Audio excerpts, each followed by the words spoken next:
성령님께서 오늘도 여러분의 심령 가운데 큰 은혜와 평강으로 함께 해주시기를 주님의 이름으로 축복합니다. 오늘은 느헤미야서 13장 마지막 장을 통해서 성령님께서 우리에게 주시는 음성을 들을 수 있기를 바랍니다. 대개 한 책의 마지막 부분에서는 그 책의 결론적인 이야기를 담고 있는 법입니다. 그래서 느헤미야서 13장을 통해서도 과연 느헤미야서 전체를 통해서 하나님이 말씀하신 내용의 결론이 무엇일까 하는 것을 한번 살펴볼 필요가 있는 것 같습니다. 느헤미야서는 우리가 잘 아는 대로 하나님께서 느헤미야의 마음을 감동시키셔서 예루살렘으로 돌아가 예루살렘 성벽 쌓는 일을 하라는 것을 명령했다는 걸 알고 있고, 느헤미야는 그 하나님의 부르심에 온전히 충실하여서 결국 52일 만에 성전을 건축하는 일을 마치고 성벽 봉헌 예배까지 다 드리게 되어집니다. 그러나 우리가 느헤미야서 8장, 9장, 10장을 통해서 깨달은 것은 성벽 쌓는 것 자체의 중요성 때문에 성벽을 쌓은 것이 아니라 바로 성전 예배의 회복과 율법 운동을 일으키기 위해서 느헤미야가 그런 일을 행했다는 사실을 우리가 잘 알게 되어집니다. 그러니까 느헤미야서 전체에서는 성벽 쌓기라는 한 주제와 더불어 성벽을 쌓는 가장 주된 목적이 율법을 연구하는, 다시 말해서 말씀 운동을 에스라를 통해서 일으키는 일이 하나의 중요한 일이요 뿐만 아니라 성전 예배를 부활시키는 것이 그들에게 중요한 과제였다는, 어쩌면 더 본질적인 목적이었다는 사실을 우리가 깨달아 알게 되어집니다. 오늘 13장으로 넘어가 보면 그 일에 대한 결론 부분을 말하고 있다고 저는 생각되어집니다. 그래서 13장 전체를 살펴보면 그들이 하나님의 율법 앞에서 잘못한 일들을 이렇게 규정했다는 한 4가지 정도, 좀 더 자세히 말하면 한 5가지 정도의 율법 앞에 범죄했던 이스라엘 백성들을 느헤미야가 다시 돌이킨 사실을 기록하고 있습니다. 그런데 그것보다 더 중요한 것은 무엇인가 하니, 제가 느끼기에 1절, 2절을 살펴보면은 모세의 율법책을 계속 낭독해 갔다는 것이 중요합니다. 다시 말해서 말씀 운동이 이제 예루살렘 이스라엘로 돌아온 이스라엘 백성들에게 삶의 중심이 되어지기 시작했고, 그래서 하나님 말씀을 계속 낭독해 가는 가운데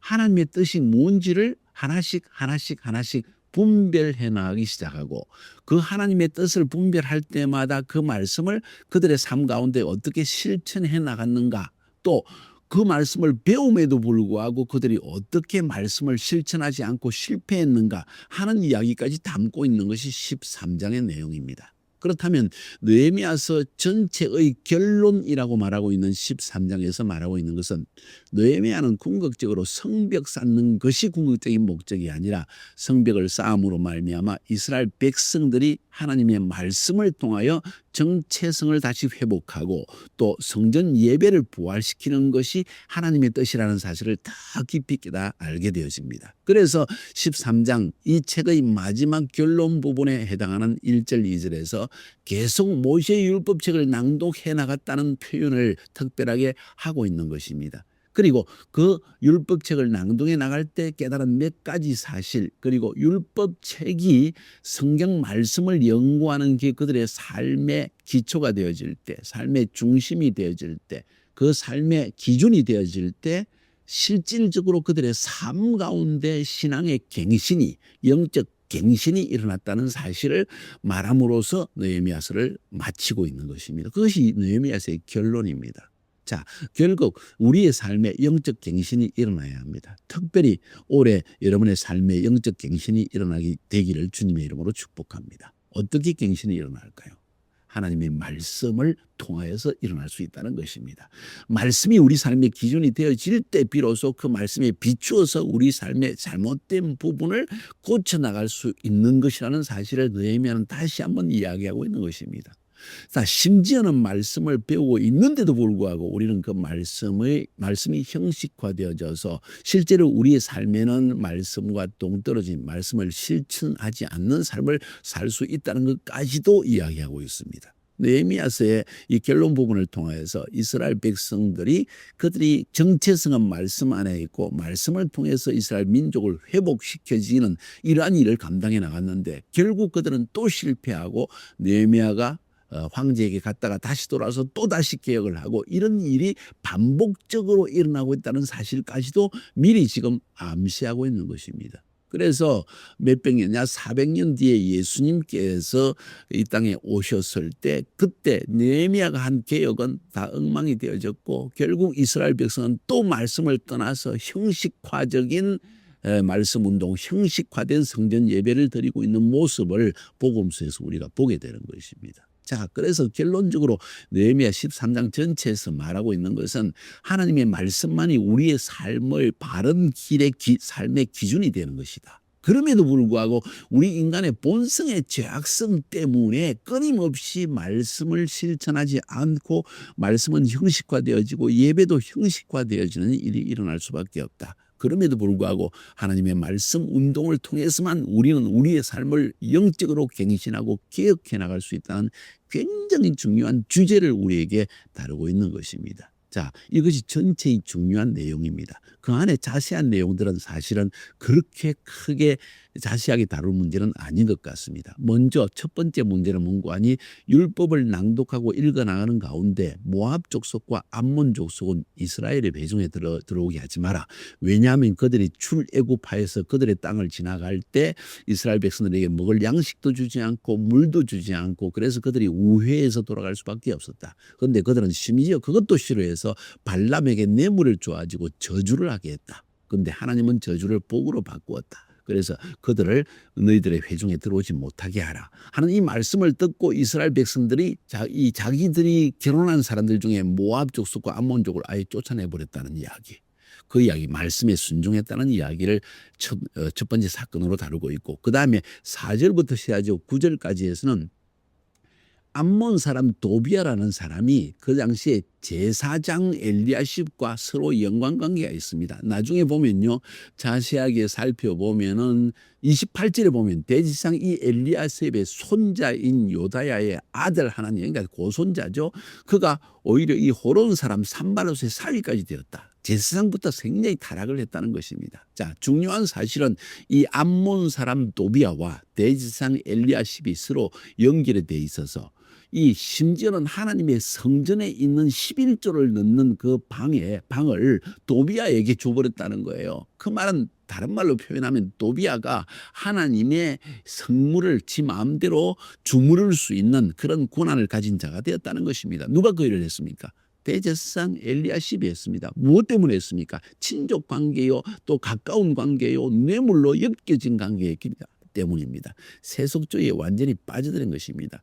영적 지도자 중에 가장 높은 지위에 있는 대제사장이 그 정도가 되어졌다는 사실을 말하고 있습니다. 그 결과로 무슨 일이 일어났는가?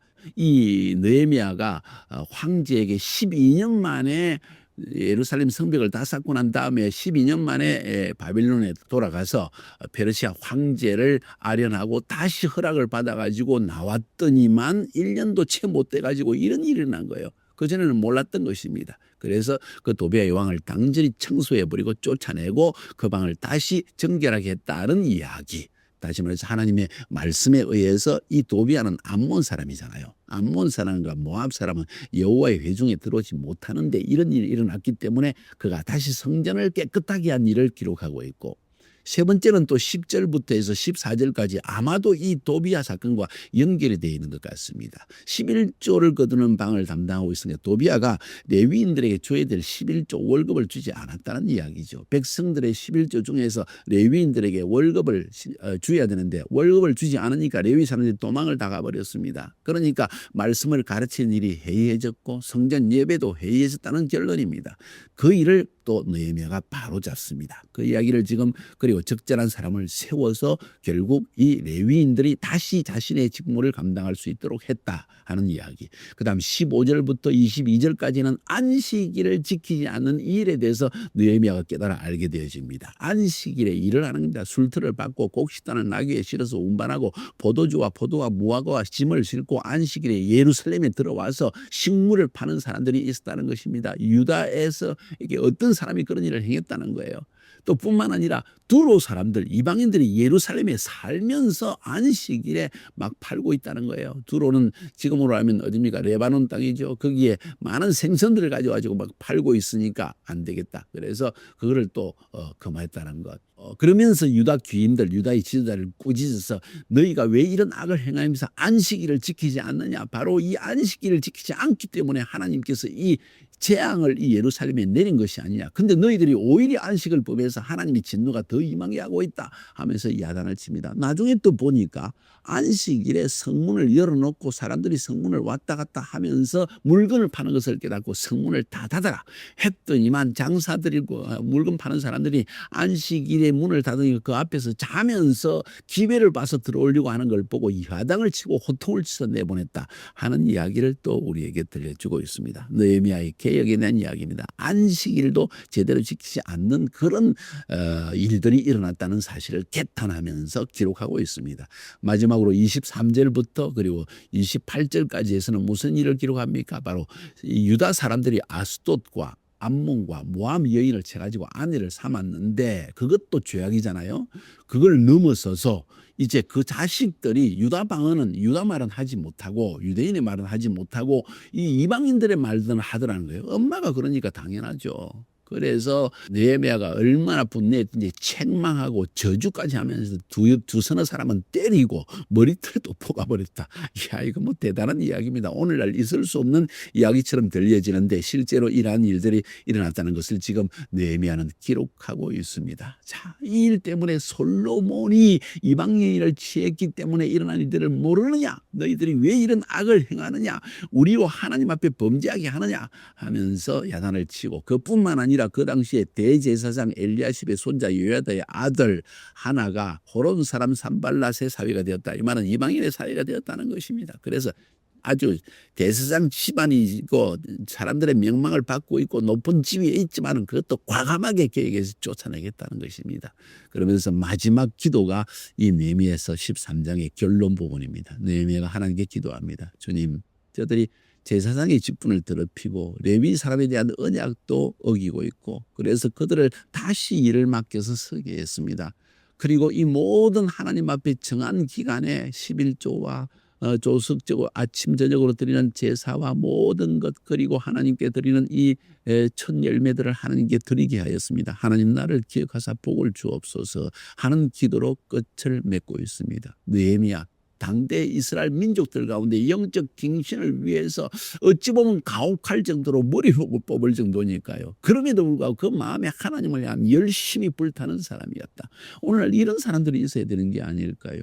이런 사람이 없기 때문에 뭐 이미 결혼했는데 어떻게 아이고 안식일에 물건 좀 팔면 어떻게 뭐 이런 식으로 하나 둘 미루기 시작할 때 말씀은 형식화되어지고 안 지켜도 되는구나 하는 마음까지 백성들에게 들게 된다는 것이죠. 느헤미야는 이 사실을 통하여서 개탄하면서 하나님께 기도하는 것으로 느헤미야서를 마치고 있습니다. 이런 개탄 오늘날도 여전히 있는 것입니다. 사랑하는 여러분, 율법의 말씀이 내 삶 속에 그대로 열매를 맺지 못할 때 이 말씀은 결국 우리에게 형식적인 말씀이 되어지고 예배조차도 형식적으로 빠질 수밖에 없다는 것 잘 기억하시고 우리가 진정 말씀 운동과 예배 운동을 통하여서 무엇보다 영이 살아있는 갱신되어진 예배의 삶을 살 수 있기를 주님의 이름으로 축복합니다. 주님이 오시기 전까지 이스라엘 민족들은 실패를 거듭합니다. 하나님의 말씀이 주어졌음에도 불구하고 이 말씀을 지키지 못합니다. 어느 때까지입니까? 주님이 십자가에서 우리 죄를 다 사해 죽으실 때까지 그리고 성령님이 임하셔서 이 성령님을 통하여 하나님의 말씀을 깨닫게 하기 전까지 이 말씀은 끊임없이 형식화되고 또 형식화되고 예배도 형식화되고 하는 상황을 반복하다는 것을 깨닫게 되어집니다. 예수 믿고 난 우리들 성령 받는 우리도 역시 이런 반복을 하고 있는 것 아닐까요? 그래서 느헤미야 같은 지도자가 필요하며 이런 영적 갱신이 필요한 것입니다. 여러분 이런 지도자를 여러분이 스스로 찾으시고 그 지도자의 말씀을 듣고 영적 갱신에 돌입하는 여러분이 되기를 주님의 이름으로 축복합니다.